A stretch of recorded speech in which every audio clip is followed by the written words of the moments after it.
चलता है भेज दे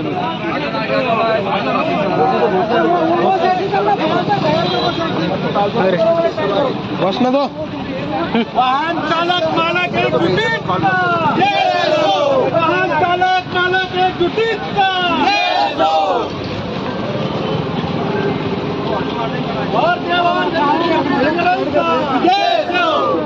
कोण म्हणतो देत नाही ढोल बंद करो बंद करो ढोल बंद करो बंद करो बंद करो ढोल बंद करो बंद करो बंद करो दादागिरी बंद करो बंद करो बंद करो दादागिरी बंद करो बंद करो बंद करो ढोल बंद करो बंद करो कोण म्हणतो देत नाही शासन आमच्या हक्काचा बात कर रहे हो कोण म्हणता देत नाही या जुलमी सरकारचं करायचं काय या तालिबानी सरकारचं करायचं काय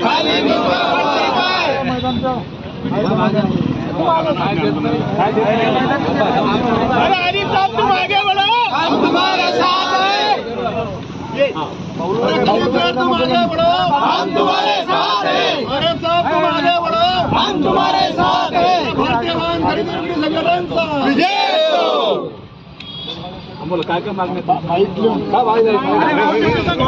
सरकार राष्ट्रीय अध्यक्ष भारतीय वाहन खरेदी विक्री संघटना आमचा जो आजचा मोर्चाचं नियोजन आहे त्याचं कारण असं आहे की RTOचा 56 RTO महाराष्ट्रातले भोंगळ कारभार चालू आहे. प्रत्येक गोष्टीला OTP लागतोय. TO आणि OTP एकत्र व्हावा आणि TO आणि HP एकत्र व्हावा. पण 56 RTOमध्ये कुठल्याही प्रकारचं नियोजन न करता हे जे सरकार नियम आणतं आहे, जसं पासिंगच्या गाड्यांचा नियम आणला, मशीन आणलं, पण एकही मशीन आज 56 RTOमध्ये चालू नाही. आणि त्याच्या विरोधात आम्ही गाड्या खरेदी विक्री करणारे जैन चालक मालक हे जे संघटित आहेत सगळे त्यांनी आज मोर्चा काढण्याचं नियोजन केलेलं आहे. अत्याचार आणि लुटालूट असा प्रकार आज सध्या सगळ्या RTOला चालू आहे. आणि आता नागपूरचं उदाहरण तर आपण जिवंत बघितलं की जे पंटर लोक आहेत ते पैसे गोळा करून RTOला देत आहेत आणि RTO लोक त्या गाड्या वेळेवर पासिंगसुद्धा करत नाही किंवा आमचे पेपर जे आहेत म्हणजे आम्ही जे छोटे मोठे डीलर आहोत गाड्यांचे 1-1, 2-2, 10-10, 20-20, 50-50, 100-100 गाड्या सांभाळणारी लोक आहेत आणि त्याच्यातनं आमच्या हातात एक गाडी जर 1 महिना थांबली, एक जर लहान डीलर असेल त्याची गाडी 1 महिना जर थांबली तर त्यांनी घरी खायचं काय? 10-20 हजार रुपये एका गाडीमागं मिळतात आम्हाला. त्याच्यातनं जर घर चालत नसेल आणि महिना 2-2 महिने जर RTOचं काम चालू होत नसेल तर त्याच्यासाठी आम्हाला मोर्चा काढणं ह्या सरकारने आणि ह्या RTOने भाग पाडलं. आणि आत्तापर्यंत जो व्यवसाय चाललेला होता तो प्रत्येक नियमाच्या डावलून प्रत्येक RTO जिथला 56 RTOचे 56 प्रकार आहेत, प्रत्येक RTO आपल्या नियमानुसार आपल्या कायद्यानुसार वागतो. आज आम्ही ज्या RTO साहेबांना भेटायला चाललोय ते जर नाही भेटले, काय नाव आहे त्यांचं? काटोळे साहेब. RTO जे औरंगाबाद छत्रपती संभाजीनगरचे जे RTO ते जर आज भेटले नाही तर 7 तारखेला कुठल्याही परिस्थितीत आम्ही चक्री उपोषणला 56च्या 56 RTOला बसणार आहोत. चालक मालक आणि गाड्या खरेदी विक्री करणारे असे सगळे 56च्या 56 RTOला आम्ही तिथे साखळी उपोषणला बसणार आहोत.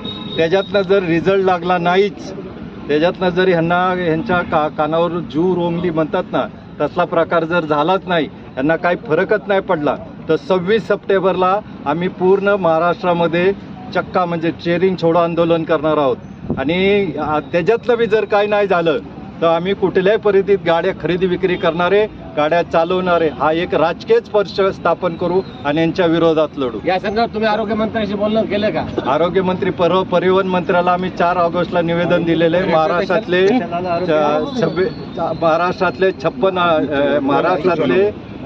26 कलेक्टर आणि 360 तहसीलदारांना आम्ही 4 ऑगस्टला निवेदन दिलेलं आहे. त्या दिवशी आम्ही त्याच दिवशी 4 ऑगस्टला प्रताप सरनाईक परिवहन मंत्री यांना निवेदन दिलेले, परिवहन सचिव त्यांना निवेदन दिलेलं आहे. त्याच्यानंतर नार्वेकर म्हणून जे कमिशनर आहे त्यांना 4 ऑगस्टला निवेदन दिलेलं आहे. 7 ऑगस्टला त्यांनी एक GR काढलेला होता की GR मध्ये त्यांनी आम्हाला ही कबुली दिलेली होती, आमच्याजवळ त्याचे पुरावे आहेत, GR आहे त्याचा, JR मध्ये ही कबुली दिलेली होती की 16 तारखेपासून 15 ऑगस्ट नंतर आम्ही 16 ऑगस्ट नंतर आम्ही काम सुरळीत चालू करू. पण अद्यापही काम आज 25 तारीख आहे, आज कुठल्या अजून बी काम सुरळीत झालेलं नाही. त्याच्यामुळे या मोर्चाचं नियोजन केलेलं आहे. आणि जर समजा नाहीच झालं तर पुन्हा एकदा सांगतो की 7 तारखेला आम्ही चक्री उपोषणला 56 RTOला बसू.